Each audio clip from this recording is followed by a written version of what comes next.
Good evening. This is our prayer meeting night, and we would like to undertake the review of the book of Luke, Luke chapter 18 this evening. And the subject is the widow's advocate. This is a subject that is variously defined in the sense that some have called this the unjust judge. Some have said it's the persistent widow. But tonight we want to title it The Widow's Advocate. The Widow's Advocate. And the reason for that is simple, in that Yeshua here is the one prosecuting the case, telling the parable. And we are made to understand that he is the only advocate between man and Yah. My little children, sin not, says Yohanan. But if you do sin, not presumptuously, there is an advocate. So he is the advocate here, and he's telling the parable, telling the story for us to glean that meaning, spiritual meaning. That's what parables are. They reveal spiritual meanings. And so we also read in the book of Yohanan, chapter 5 and verse 22, that the Father judgeth no man, but he gives all judgment to his Son.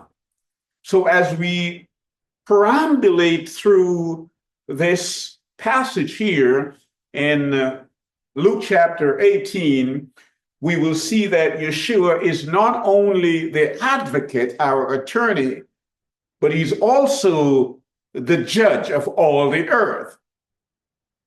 So let's go into the passage, chapter 18, and it reads thus, "And he spoke a parable unto them to this end, that men ought always to pray and not faint.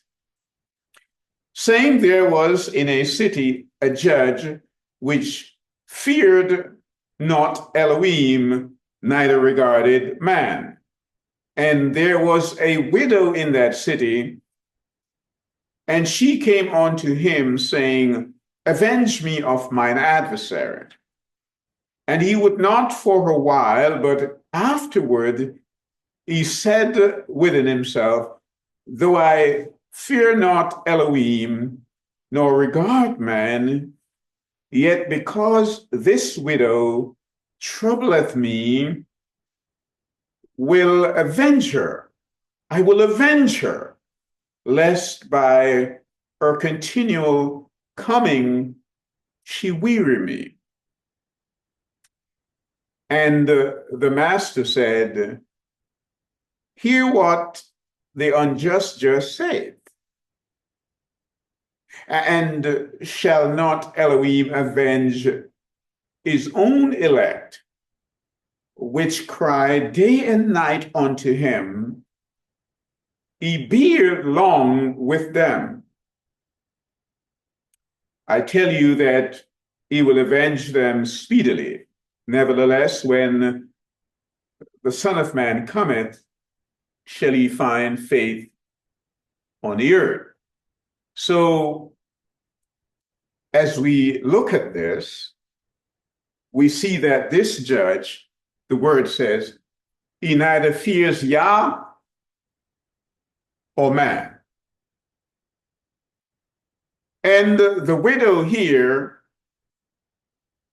came to him and is asking to be vindicated.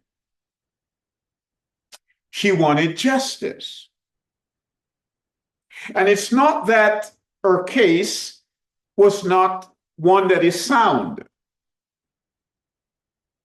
but he just wouldn't give her the justice. And as I read this, my mind is brought back to history in America here in 1846 of the case Dred Scott. Dred Scott was an enslaved Black man living in America. And for a while, he had moved and lived in a free state. And during the period of that time, he decided he would take his case to court, in that, having lived in a free state, he felt that he was entitled to citizenship. So he sued in 1846. And it was a protracted process of 11 years. He and his wife fought this battle, Harriet, his wife, and he sued in Missouri. And this thing, as I indicated, went on until 1857. And the Supreme Court ruled that an enslaved man was not entitled to citizenship in America. Not at all. And it was a momentous case that had a rippling effect throughout the United States. And every time you think of it, it still sends a stench to your moral nostrils. That only a few years ago, this actually took place in America. And the irony is that I suspect that Dred Scott was a believer, in that he was buried in a Catholic cemetery. So one assumes that perhaps he was a Catholic. And so, that being the case, week after week, he would have been in a situation where his church was preparing him for citizenship in the kingdom of Yah. But he could not get citizenship in the country that he lived. That's the irony. So as I read Luke chapter 18, I'm likening this woman to the Dred Scott situation. She kept going back. And that's what Black America had to do. Marches in Alabama and elsewhere, Malcolm X, Dr. King, Medgar Evers, and you name them, John Lewis. And so it was a battle just to be accepted, so that we can ride on the same buses without having to give up our seats in this country. And so Yeshua said, the purpose of this parable is to let you know that men ought to pray. That's the first thing. In a lot of the parables that Yeshua told, he would conceal the meanings from the multitude, but he would give the answers to his disciples. But in this one, we don't have to conjecture, because it tells you, it says, and he spake a parable unto them to this end, for this purpose, that men ought to pray and not faint. And so we understand that prayer is communication with Yah. Communication with Yah. And as we go through the scriptures, we can cite a number of people who found themselves in situations where prayer was the only answer. We can think of Hezekiah, King Hezekiah. We read of him in Isaiah chapter 38, when the word says he was sick unto death. And he turned his face to the wall and he prayed. And Yah gave him 15 more years. We think of him. We think of Jehoshaphat in 2 Chronicles chapter 20. Well, let's go there. 2 Chronicles chapter 20. When they were coming against him and he didn't know what to do. Let's look at it. And the word says, it came to pass after this also that the children of Moab and the children of Ammon, and with them other beside the Ammonites, came against Jehoshaphat to battle. Then there came some that told Jehoshaphat, saying, there cometh a great multitude against thee from beyond the sea on this side, Syria, and behold, they be in Azazon Tamar, which is En-gedi.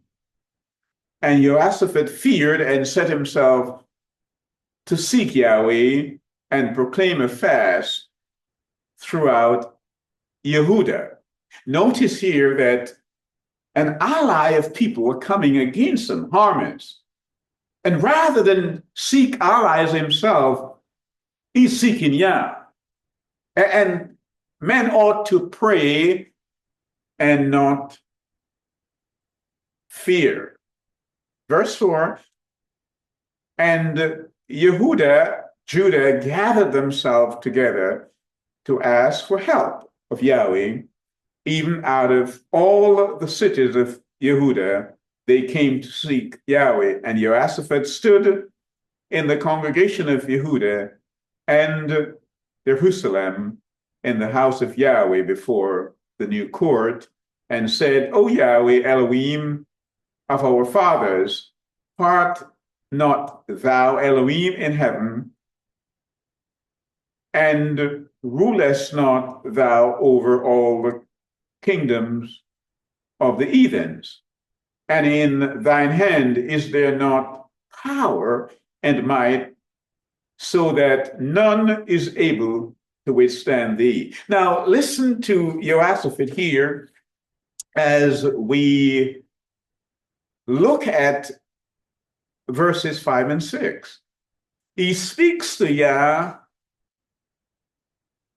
by way of asking questions in the subjunctive mood.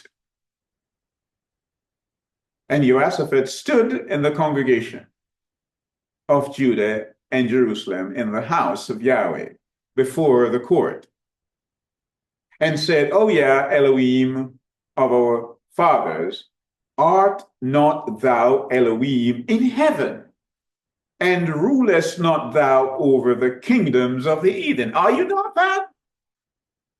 Notice his approach here. He has not yet asked Yah or told Yah anything about the problems that he has. But he's saying, Yah, that's you. You have all might and you have all power, and you rule over everything. Then later on he said, but by the way, we have a problem.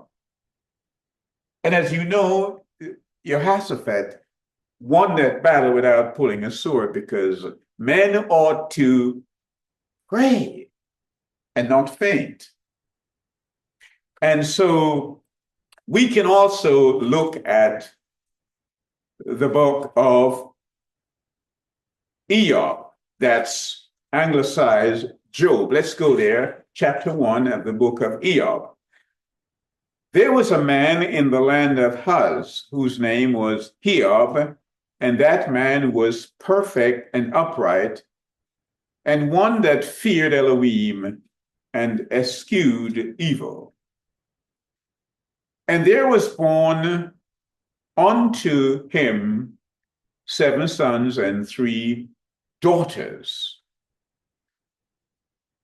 His substance also was 7,000 sheep and 3,000 camels, and 500 yoke of oxen, and 500 she-asses, and a very great household, so that this man was the greatest of the men of the East.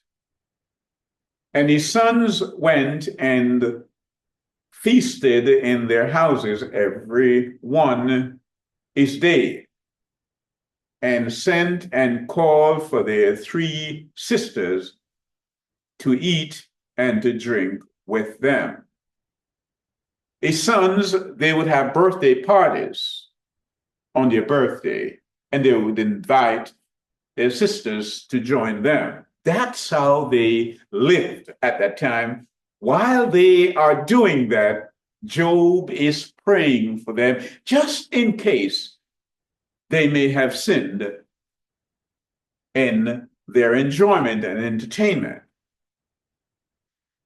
So the word says in verse 6, now there was a day when the sons of Elohim came to present themselves before Yahweh, and Satan came also among them. Yahweh was having conversation with his people, his sons, the angels.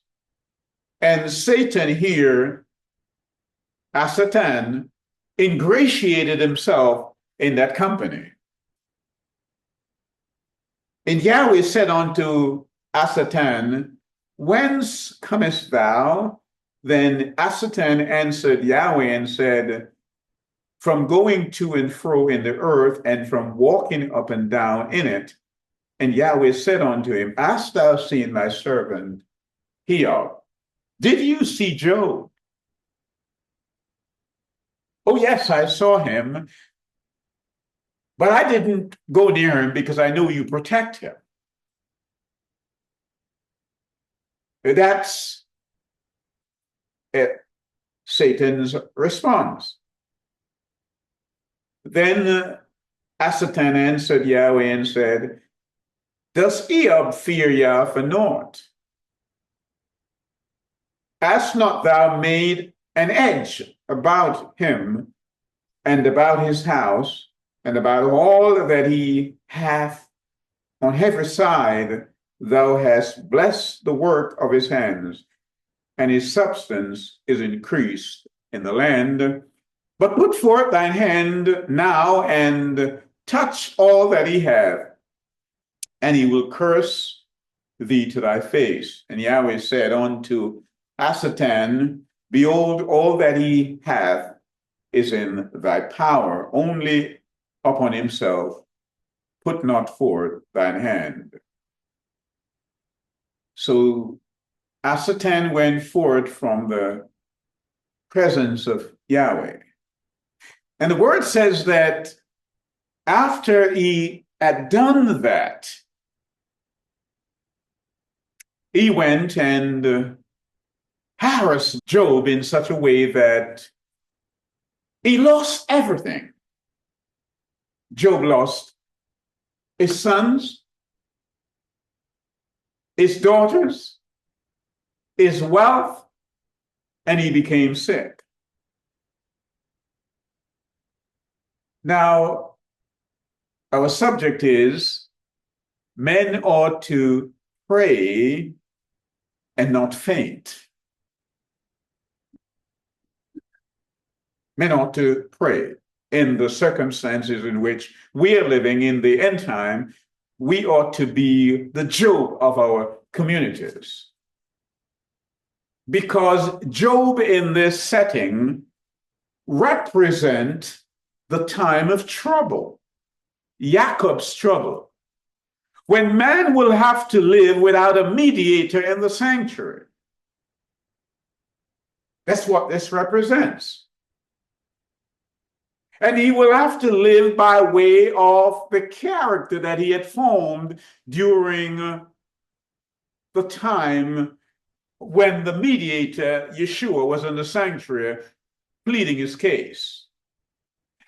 In Revelation, that's Chiseon chapter 22, come with me there, and verse 11, I just want to give you a peep into what things will be like during the time of trouble. It says, he that is unjust, let him be unjust still, and he which is filthy, let him be filthy still, and he that is righteous, he that is Zadik, let him be Zadik still, and he that is Kodesh, let him be Kodesh still. When Yeshua leaves the sanctuary, there will be no high priest in there. Probation is closed. And man will have to face his own record. And it's like a camera snapping you in that mode. I call it the Kodak moment. Whatever pose you're caught in at the time when Yeshua steps out of the sanctuary and stop mediating for man, man will have to live either as one who is lost or one who is covered by his blood. That's what Revelation chapter 22 and verse 11 is saying. So Job is a kind of prerequisite of that, a foreshadowing of that. And so when we study this man from the East and we see how he lived, we can glean from that and transport that attitude into our contemporary situation. Come with me to Hiob chapter 3. The word says, after this opened Job his mouth and cursed the day that he was born. Now, what you see here, his sons were having birthday parties, and while they were doing that, they lost their lives. And Job here now is cursing the day he was born, his own birthday. Verse 2, and Job spake and said, let the day perish wherein I was born, and the night in which it was said, there is a man shall conceive. Let that day be darkness. Let not Eloah regard it from above, neither let the light shine on it. Let not Eloah, let not Yah shine a light on it. Now, he's saying all this, and the word says, after this, after what? Chapter 2. Let's come to chapter 2. Again, there was a day when the sons of Elohim came to present themselves before Yahweh, and Satan came also among them to present himself before Yah. And Yah said to Satan, from whence cometh thou? And Satan answered Yah and said, from going to and forth the earth. And so you see Satan here, we read in Revelation that Satan was cast down like lightning in Revelation chapter 12. But we see at this particular time that Job lived, that Satan still have access to the earth and to mid-heaven, where the battle rages. But it says that in all that happened here with Job, Job took himself together and he worshiped. Now, you must be a very stable person to have gone through all that Job had gone through. And at the end of the day,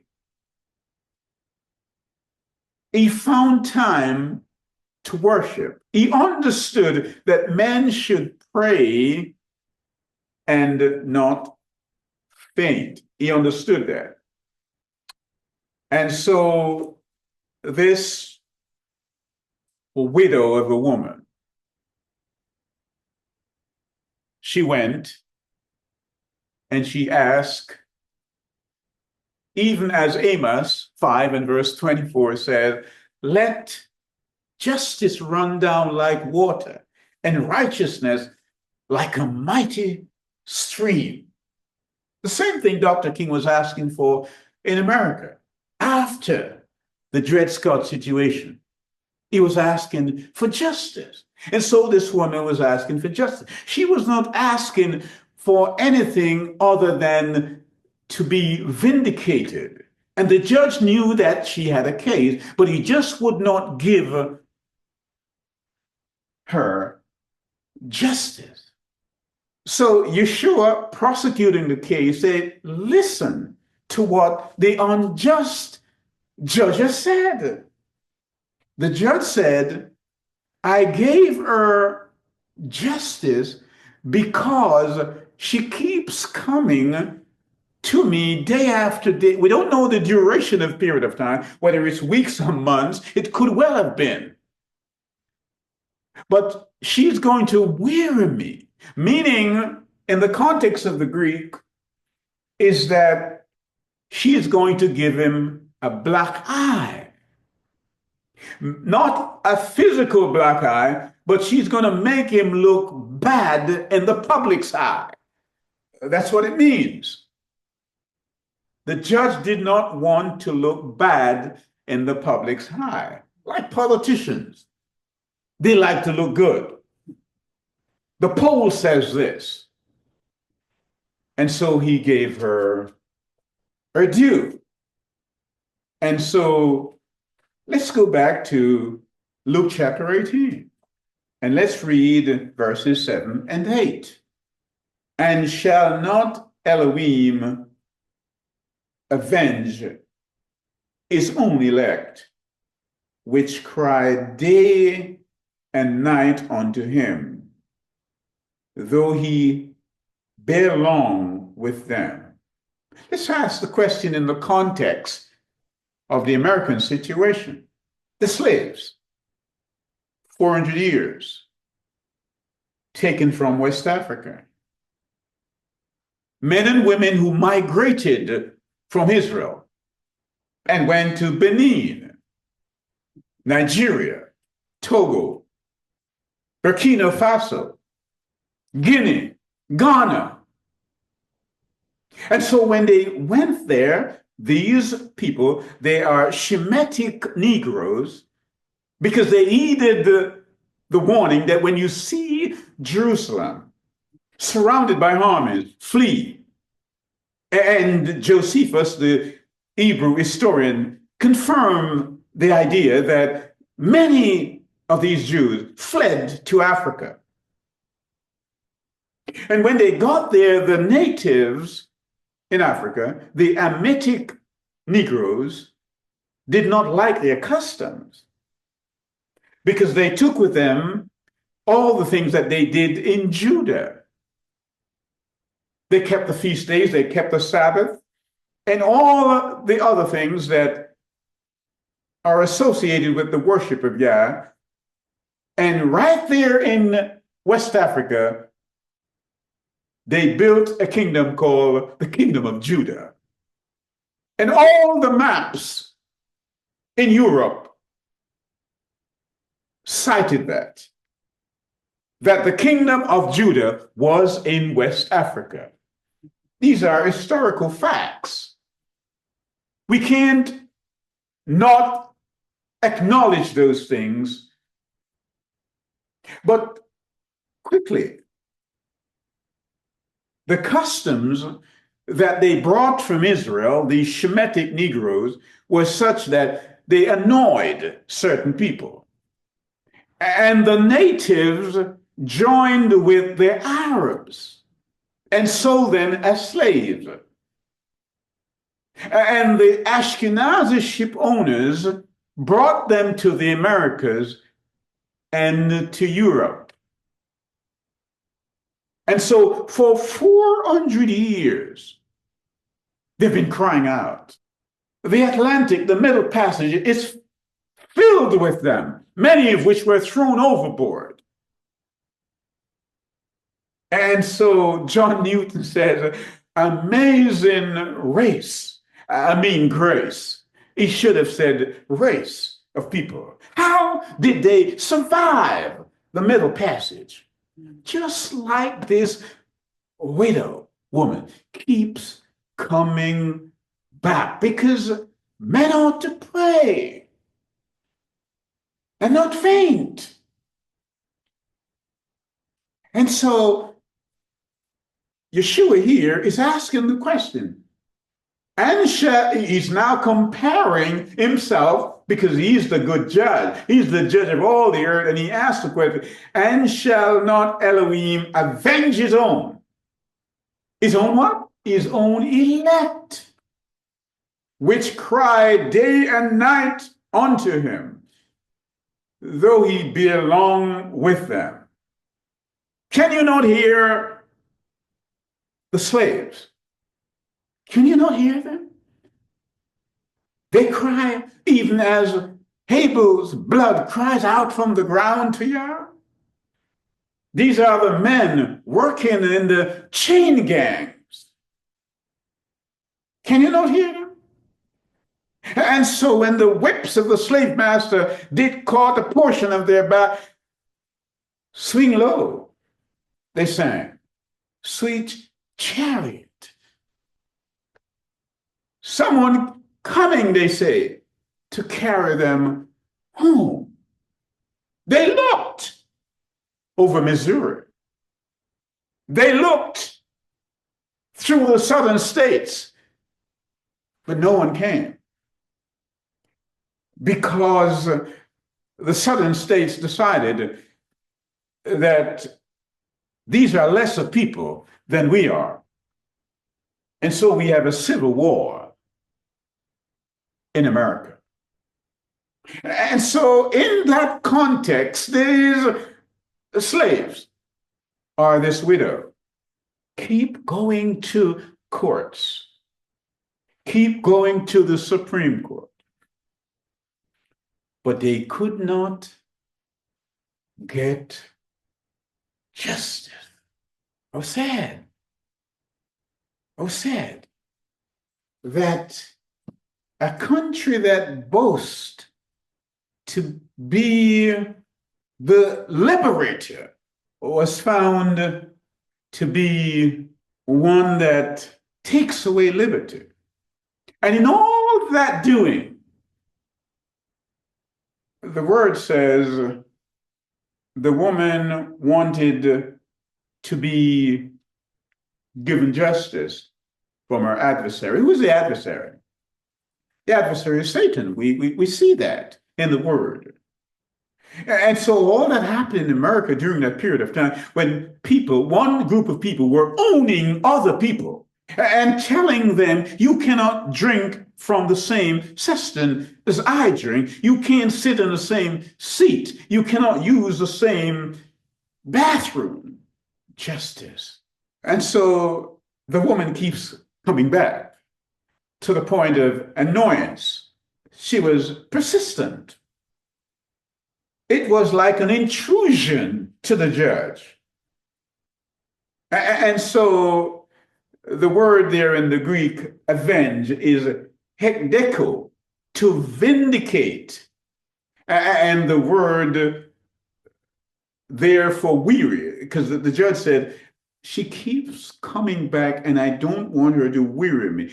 That's the Greek. Up opi atzo. She wants to weary me.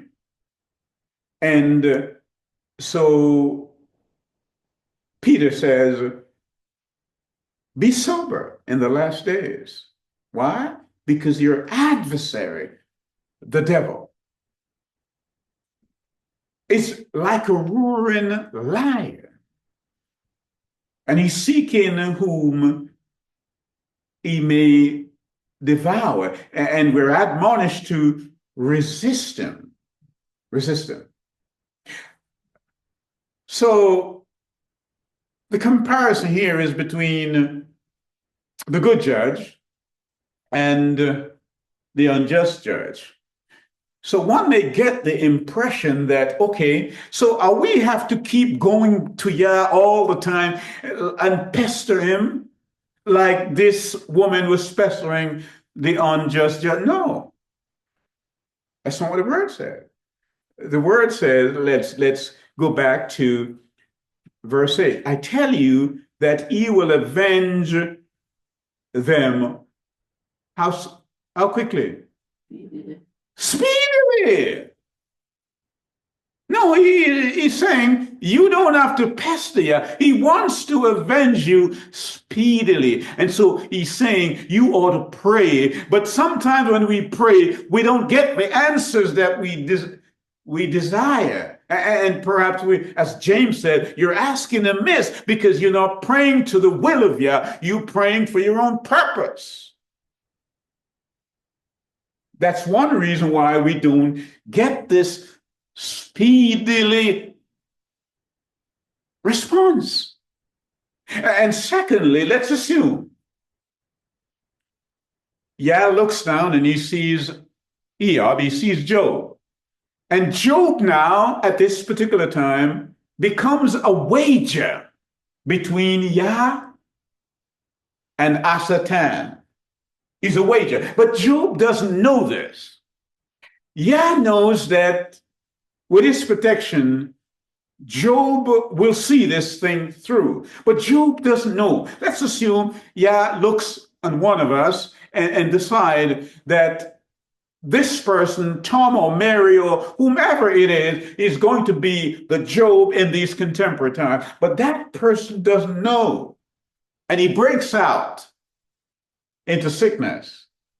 That's why James says, Jacob says, if there be any among you who is sick, call for the elders, because the righteous, the fervent prayer of a righteous man, it availeth much. Men ought to pray. Paul says in Thessalonians, how long? Ceaselessly. Pray without ceasing. Men ought to pray. That's what the parable is telling us. That I'm telling you this because you need to pray. And Yah wants to answer you speedily. But as I indicated, if you are like Job and Yah is trying to teach us something by the experience of Job, as he might also do with other people, the onlooking universe is looking on Job. The sons of Yah, the angels, they know what is taking place, but Job doesn't know. Job's friends doesn't know. And from chapter 1, Job is praying and questioning himself, tracing his steps, wondering, how could this have happened? But Job concludes. Yah gives and Yah takes. Blessed be the name of Yah. His friends came to visit him. And for 7 days, they said not a word. But Job is praying. And Job doesn't hear a word from Yah until chapter 38. We don't know the duration of time. But let's look at that. Job chapter 38. The word says, Then Yahweh answered Job. You see, when you pray and you don't get an answer, don't assume Yah has not heard you. It's just not time yet.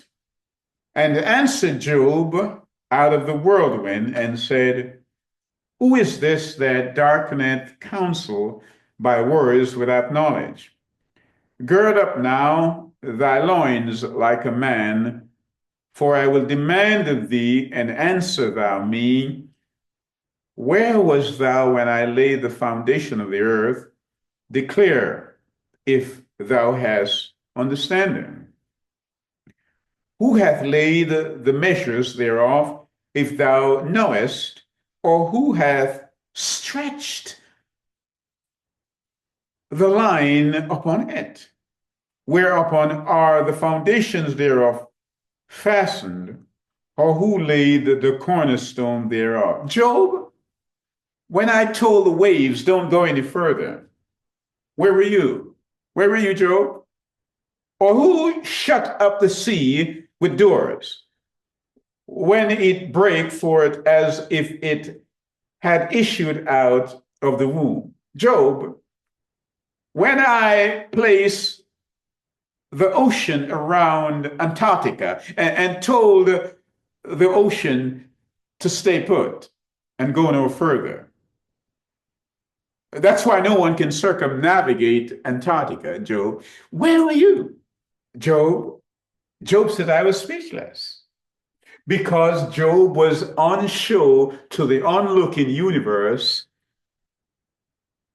to show us that in spite of what Satan may throw at us, with Yah's protection, we're fine. We're fine. And so Yah says, come with me to Isaiah 54. Isaiah 54, and we will read from verse 7. For a small moment have I forsaken thee. So you're praying and you haven't heard Yah's voice. No instruction has come to you from him. He says, I've forsaken you for a moment. And that's why when you read through the narratives that relate to Yeshua's death and his resurrection, Yeshua is there on a tree with the patibulum across his shoulder. He's nailed there. And he cries out, my Father, why hast thou forsaken me? To him, it was a black hole. He couldn't see through the portal of a tomb. For the first time, he's been separated from his Father. But he then said, in the next breath, into thine hand I commend my spirit. Men ought to pray and not faint. Men ought to pray. And so let's read also the same thing in Psalm 22 and verse 1. It says, my Yah, why hast thou forsaken me? Why art thou so far from helping me and from the words of my roaring? And so David wrote this as he had written the songs that would be played at Yeshua's funeral. David composed them. So the word is this: behold, I have refined thee. I'm reading from Isaiah 48. But not with silver. I have chosen thee in the furnace of affliction. Yes, I'm putting you in the furnace of affliction, not a silver, because silver melts quicker than gold. And I want you to be like gold. That's what Yah is saying. And obviously, you remember the experience of the three Hebrew boys.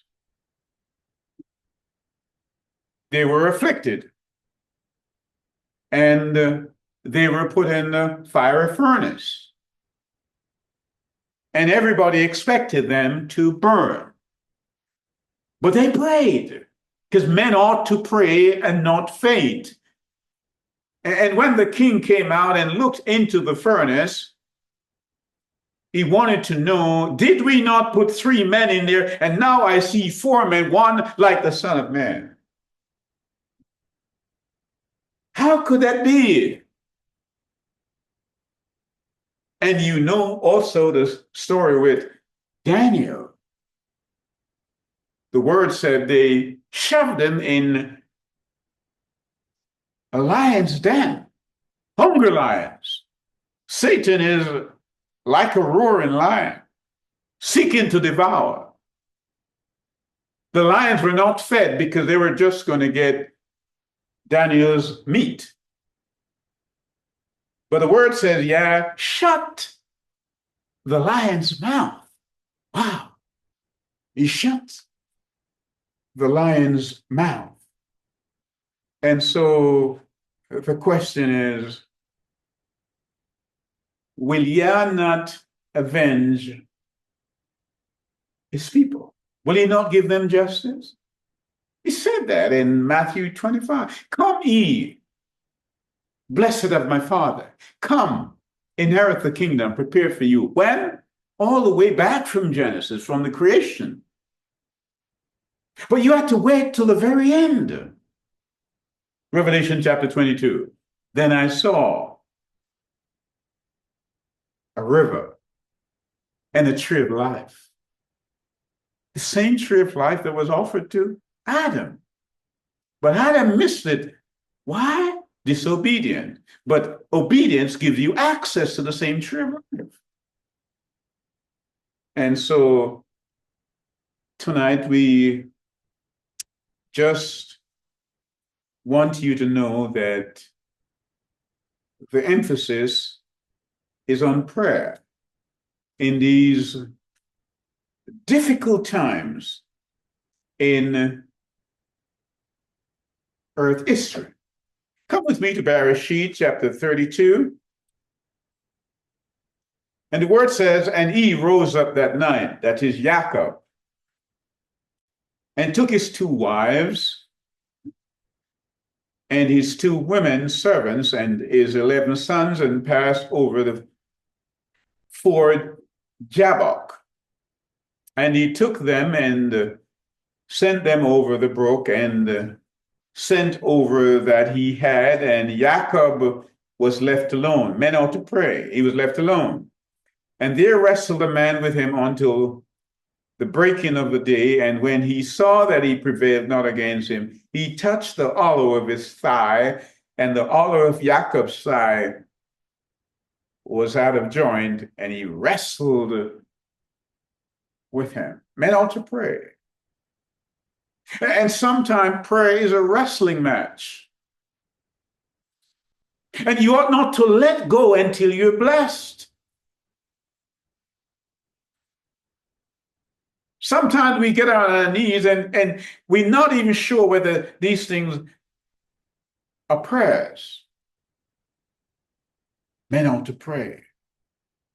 And pray to the will of Yah. Let thy kingdom come. Let thy will be done, not ours will, his will. That's what the word says. Let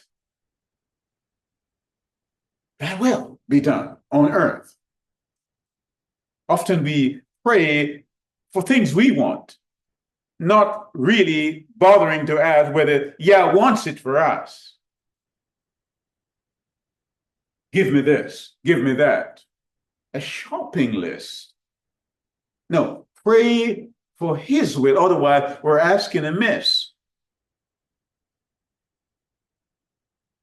Whatever the circumstance might be, we're told to pray. That's how we communicate with him. And so this woman, as we close, she keeps going to the unjust judge. This Dred Scott of a case goes to the Supreme Court, the head court of America. And he says, I have lived in a free state. I am no longer a slave. I deserve to be given citizenship. Makes sense. I've been in slavery for years, and now I've moved to a different state where slavery is prohibited. Give me my due. And for 11 years, they finally said, we will hear your case. Did they feel weary? We will hear your case. And when the judge ruled, when the Supreme Court came back, they said, you are not entitled, whether slave or free, as a black man in America, to a citizenship. You can go to the kingdom of Yah and get a citizenship, but not here. Think of it. Listen to the juxtapositional statement Yeshua gives. Let's go back there again, because I think we need to remind ourselves of it. Verse 7, chapter 18 of Lucas. And shall not Elohim avenge his own elect, which cry day and night unto him, though he bear long with them? I tell you that he will avenge them speedily. Nevertheless, when the Son of Man cometh, shall he find faith on the earth? When a man says, I am no longer a sinner, I've accepted Yeshua as my personal savior. The things I used to do, I don't do them anymore. There's been a great change in my life. Whatever you were doing that was sinful, and you accept Yeshua, baptized in his name, and you're keeping the feast days, you're keeping the Sabbath, you are walking in the light that he has shown you. Yeshua says, come ye, blessed of my Father. The Supreme Court says, it doesn't matter whether you're free or you're slave. You're black, so you can't have citizenship. Wow. The unjust judge. Yah will deal with that. Nothing gets missed. The word says, as John tells us, and I saw a book. And another book was opened. Come with me to Revelation chapter 20. Revelation chapter 20. The word says here, and I saw an angel come down from heaven, having the key of a bottomless pit and a great chain in his hand. And he said, and he laid hold of the dragon, that old serpent, that adversary, which is the devil and Satan, and bound him all the way through the millennium period, 1,000 years, and cast him in that bottomless pit, and shut him up, and set a seal upon him, that he should deceive the nations no more, till 1,000 years should be fulfilled. And after that he must be loose a little season. And I saw thrones, and they sat upon them, and judgment was given unto them. Justice was served. You're no longer an enslaved man. Justice is served. He avenged them, his elect. That's what happened. Because these who got the justice, they had not taken the mark of the beast. They had not taken the mark at all. And the word says, verse 13, and the sea gave up the dead. Can you imagine the Atlantic Sea? All those slaves were cast overboard by John Newton and others, gave up the dead, which were in it, and death and grave delivered up the dead which were in, and they were judged every man according to their works. No one gets away with anything. No one gets away with anything. Let's read verse 12. And I saw the dead, small and great, stand before the throne, and the books were opened, and another book was opened, which is the book of life, and the dead were judged out of those things which were written in the books according to their works. So, Britain, the slaves that you mistreated, America, the slaves that you mistreated, Hitler, the people that you mistreated. Whatever you have been and whatever you have done, Yohanan said, the books are open and your deeds are written in them. The question is, what will the angels write about you? It's not what men write about you that's important. It's what the angels write. What Yah writes, he writes with an iron pen. He doesn't rub out. So let it be known, men must always pray and not faint. In Yeshua's name, I pray. Amen.